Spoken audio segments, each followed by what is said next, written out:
नमस्कार मित्रांनो, महाराष्ट्रातील सर्व दिव्यांग बांधवांसाठी अतिशय आनंदाची आणि मोठी अपडेट आलेली आहे। कारण आता मार्च आणि एप्रिल या दोन्ही महिन्यांचे थकीत अनुदान तसेच मे महिन्याचा हप्ता दिव्यांग लाभार्थ्यांच्या खात्यामध्ये वितरित करण्यासंदर्भात मोठी अपडेट आलेली आहे।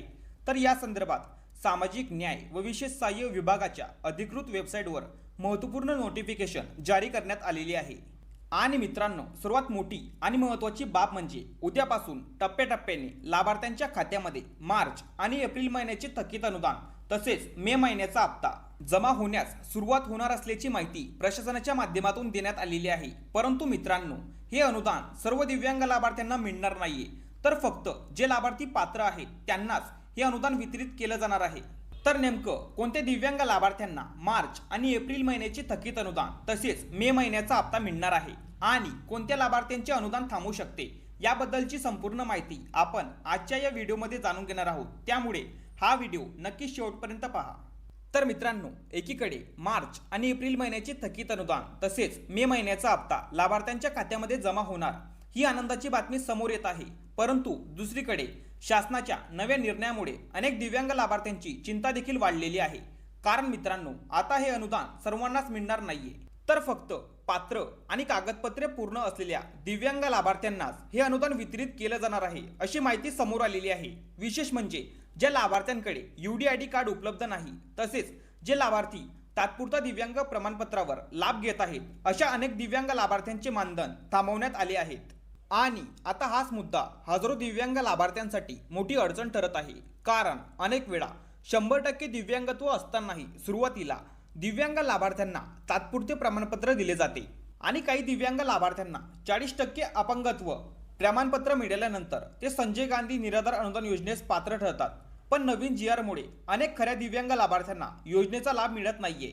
अनेक जिल्ह्यांमध्ये प्रशासनाच्या माध्यमातून दिव्यांग लाभार्थ्यांची पडताळणी सुरू करण्यात आलेली आहे आणि अपूर्ण कागदपत्रे असलेल्या लाभार्थ्यांची यादी तयार केली जात असल्याची माहिती समोर आलेली आहे।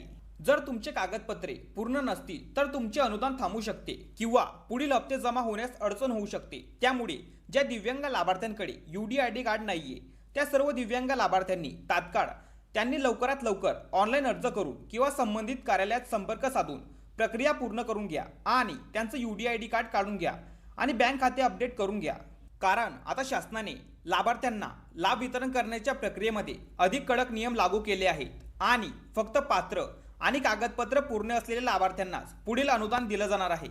जे तात्पुरतं UDID कार्ड असलेले दिव्यांग लाभार्थी आहेत म्हणजेच टेम्पररी UDID कार्ड असलेले जे दिव्यांग लाभार्थी आहेत त्यांचे मानधन थांबवण्यात आले आहेत। आणि आता अशा लाभार्थ्यांना नेमकं काय करावं लागेल या संदर्भातील माहिती आपण पुढील व्हिडिओमध्ये बघणार आहोत। त्यामुळे अजूनपर्यंत आपल्या चॅनलला सबस्क्राईब केलं नसेल तर लवकर सबस्क्राईब करून घ्या आणि आपल्या चॅनलवरती ऍक्टिव्ह राहा। तर ही माहिती राज्यातील प्रत्येक दिव्यांग लाभार्थ्यांपर्यंत पोहोचवणं खूप गरजेचं आहे। कारण अनेक दिव्यांग लाभार्थ्यांना मार्च आणि एप्रिल या दोन्ही महिन्यांचं अनुदान मिळालं नाहीये आणि त्यांचं अनुदान बंद झालं आहे। त्यामुळे हा व्हिडिओ जास्तीत जास्त दिव्यांग लाभार्थ्यांपर्यंत शेअर करा, जेणेकरून प्रत्येक दिव्यांग लाभार्थ्यांपर्यंत ही अपडेट पोहोचेल।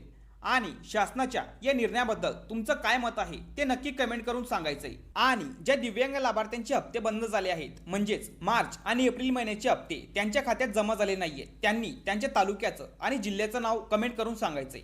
आणि अजूनपर्यंत आपल्या चॅनलला सबस्क्राईब केलं नसेल तर लवकर आपल्या चॅनलला सबस्क्राईब करून घ्या। अशाच महत्त्वपूर्ण माहितीसह व्हिडिओ आपल्या चॅनलवरती येत असतात।